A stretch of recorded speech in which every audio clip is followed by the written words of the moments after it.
আসসালামু আলাইকুম, সবাইকে স্বাগত জানিয়ে শুরু করছি আমার আজকের রেসিপি।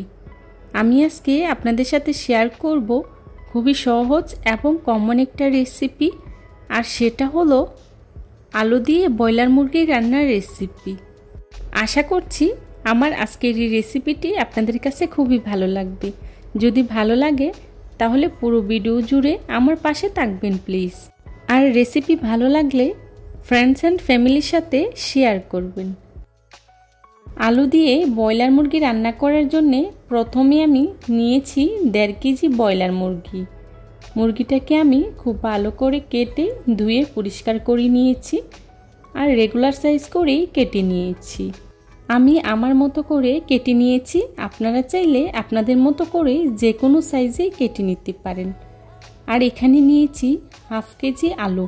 আলুগুলোকে আমি খোসা ছাড়িয়ে খুব ভালো করে কেটে ধুয়ে পরিষ্কার করে নিয়েছি। এবার চুলায় একটি প্যান বসিয়ে দিয়ে দিচ্ছি রান্নার রেগুলার তেল 1/3 কাপ। তেলটা হালকা গরম হয়ে আসলেই এর মধ্যে দিয়ে দিচ্ছি পেঁয়াজ কুচি 1 কাপ। পেঁয়াজটা আমি খুব ভালো করে ভেজে নেব। আমার পেঁয়াজটা ভাজা হয়ে গিয়েছে।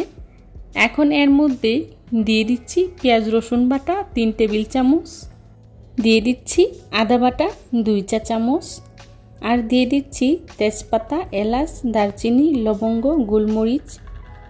এখন সবগুলো মশলা একসাথে আমি খুব ভালো করে ভেজে নেব।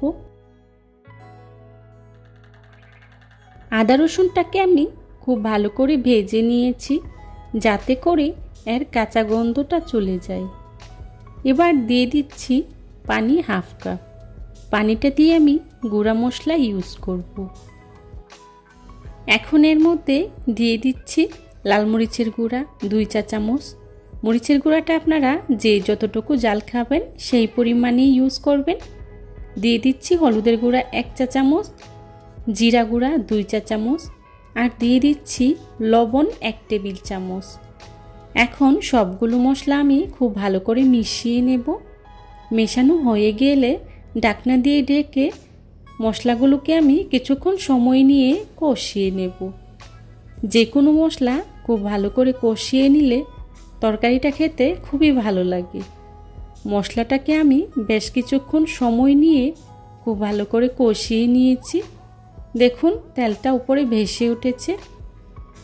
এখন এর মধ্যেই দিয়ে দিচ্ছি আগে থেকে কেটে রাখা আলু। আলুগুলোকে আমি 3 মিনিটের মতো কষিয়ে নেব। ব্রয়লার মুরগির মাংসটা সিদ্ধ হতে খুব একটা সময় লাগে না, তাই আলুটাকে আমি কিছুক্ষণ কষিয়ে নেব। আমার আলুটা কষানো হয়ে গিয়েছে। এখন এর মধ্যে দিয়ে দিচ্ছি আগে থেকে কেটে রাখা ব্রয়লার মুরগির মাংস। এবার খুব ভালো করে মশলার সাথে মিশিয়ে নেব। মেশানো হয়ে গেলে ঢাকনা দিয়ে ঢেকে খুব ভালো করে কষিয়ে নেব। এখানে আমি কোনো প্রকার পানি ব্যবহার করব না। পানি ছাড়াই মুরগিটাকে আমি খুব ভালো করে কষিয়ে নেব।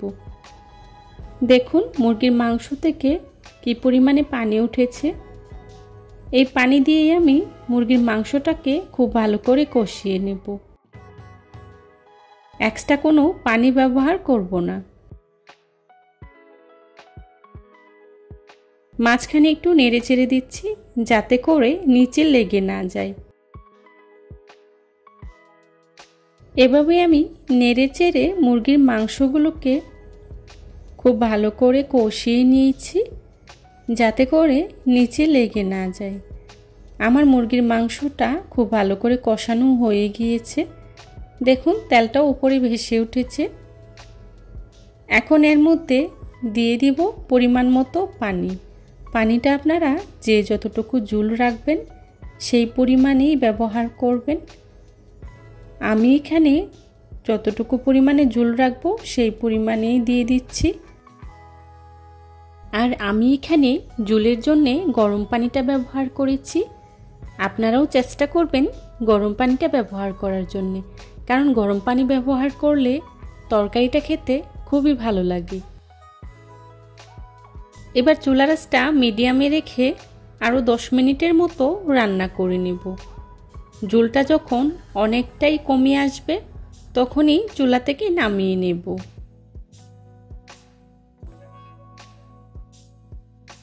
রান্নাটা প্রায় হয়ে গিয়েছে। এখন এর মধ্যে দিয়ে দিচ্ছি 1 চা চামচ গরম মশলা গুঁড়া। আপনারা চাইলে মুরগির মাংসের মশলাটাও ব্যবহার করতে পারেন। এখন নেড়ে চেড়ে মশলাটাকে আমি খুব ভালো করে মিশিয়ে নেব।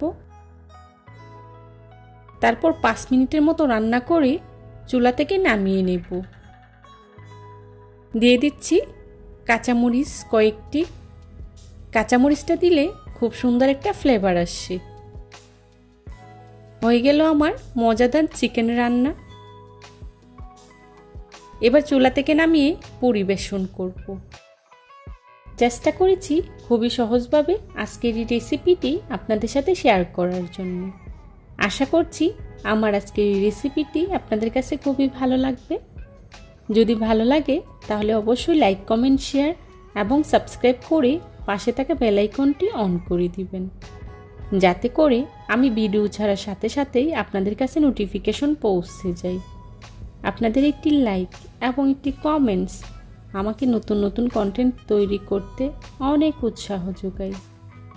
দেখুন তরকারির কালারটা কতটা সুন্দর হয়েছে। দেখতে যতটা সুন্দর হয়েছে, খেতেও কিন্তু খুবই মজার হয়েছিল। এখন আমি একটি সার্ভিং ডিশে সার্ভ করে নিচ্ছি।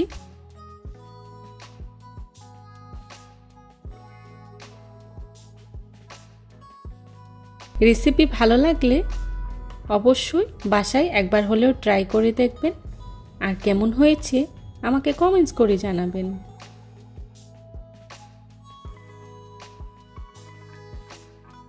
যারা এতক্ষণ ধৈর্য সহকারে আমার ভিডিওটি দেখেছেন তাদেরকে জানাই অসংখ্য ধন্যবাদ।